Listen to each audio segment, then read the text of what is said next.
ओम नमः शिवाय। तंत्र के रचयिता भगवान शिव को मेरा नमस्कार है। इस धरा पर कुछ ऐसी विचित्र शक्तियां हैं, कुछ ऐसा है जो मानव की समझ से परे है। जब मानव इस तरफ अपने कदम बढ़ाता है तो वो अचंभित रह जाता है इन सब शक्तियों को देखकर। ये कुछ ऐसा ही है जो कि मानव की पहुंच से बहुत दूर है, लेकिन कुछ साधु संत, पीर फकीर इस विद्या को जानते हैं। मैं बात कर रहा हूं मोहिनी मंत्र की। कई लोगों को ये कोरी कल्पना लगती है, लेकिन जिसके पास ये सिद्धि है, जिसके पास ये विद्या है, वो रोज ही इसका इस्तेमाल करते होंगे। और इस विद्या को अर्जित करने के लिए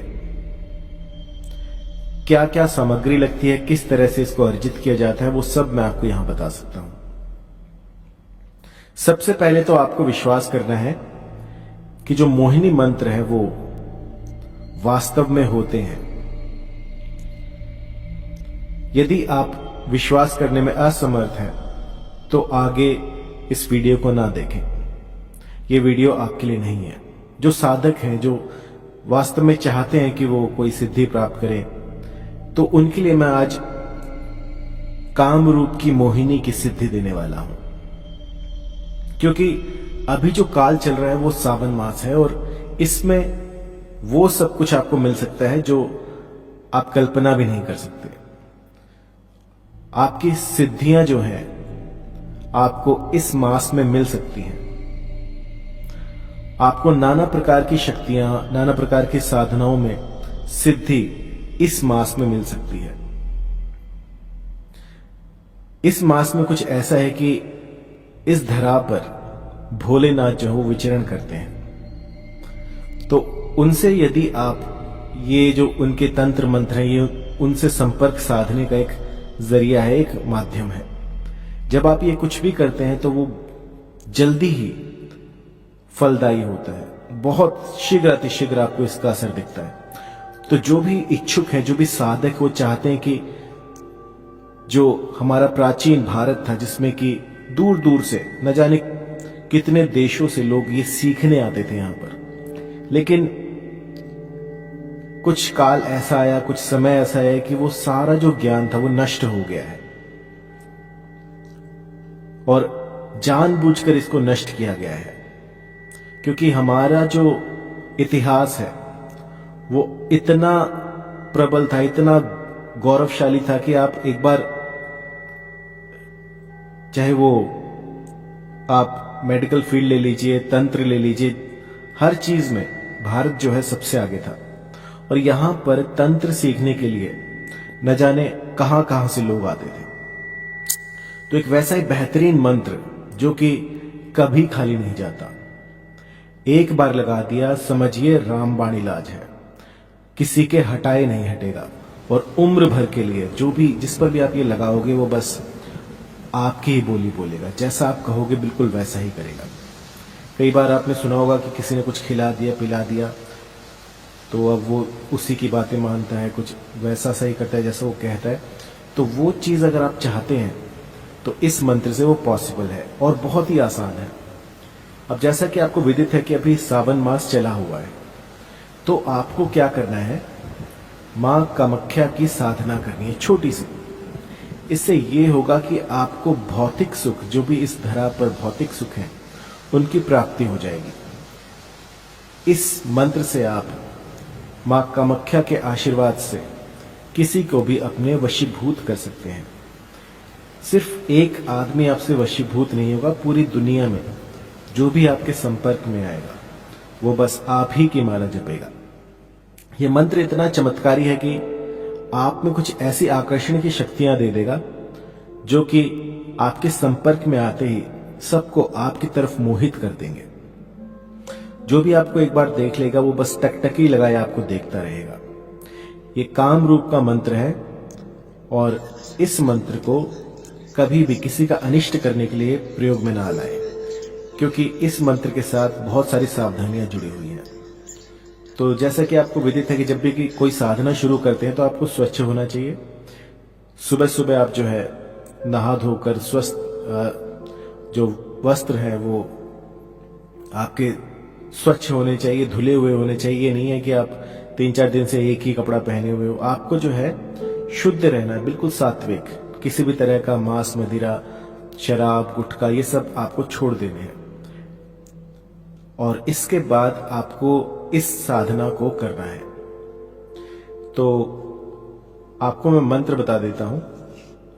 इस मंत्र की जो है एक कॉपी मैं आपको स्क्रीन पे भी दे दूंगा, आप वहां से भी पढ़ सकते हैं। तो मंत्र है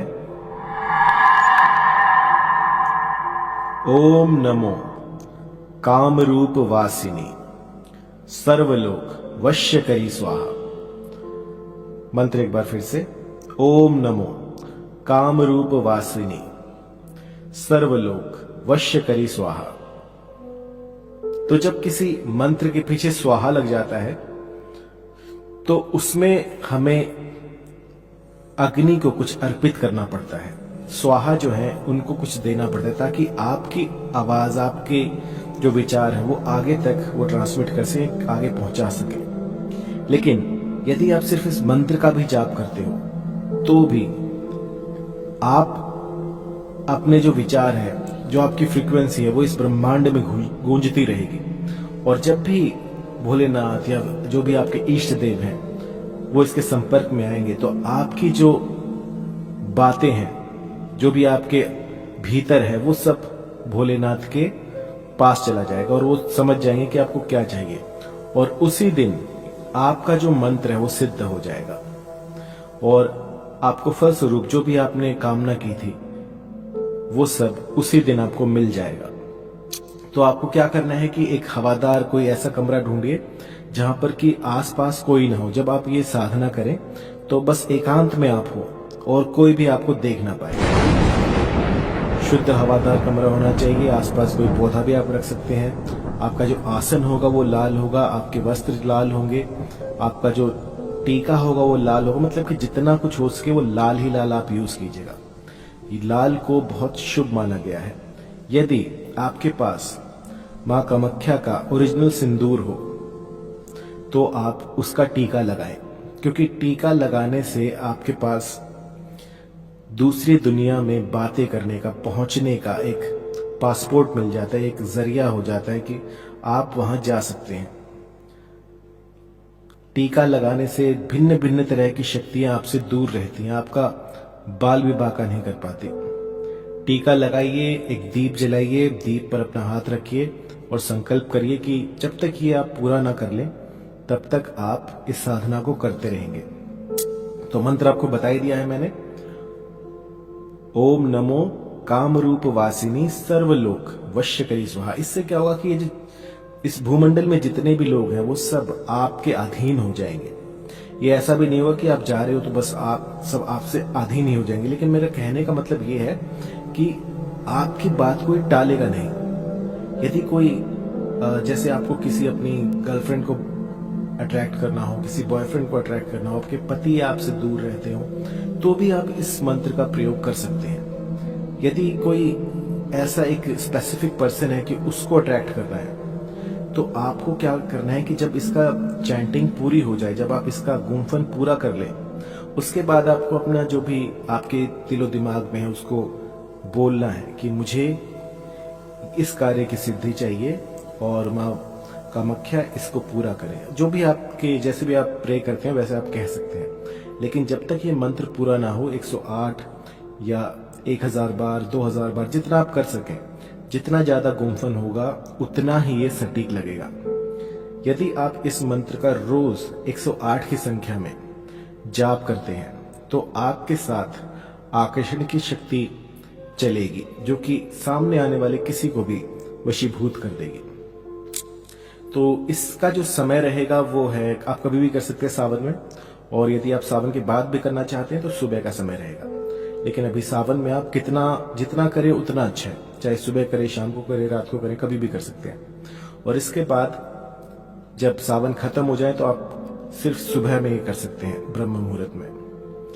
सात्विक रहिए और एक कमरा बनाइए अपना जहां पर कि आप ये साधनाएं करें।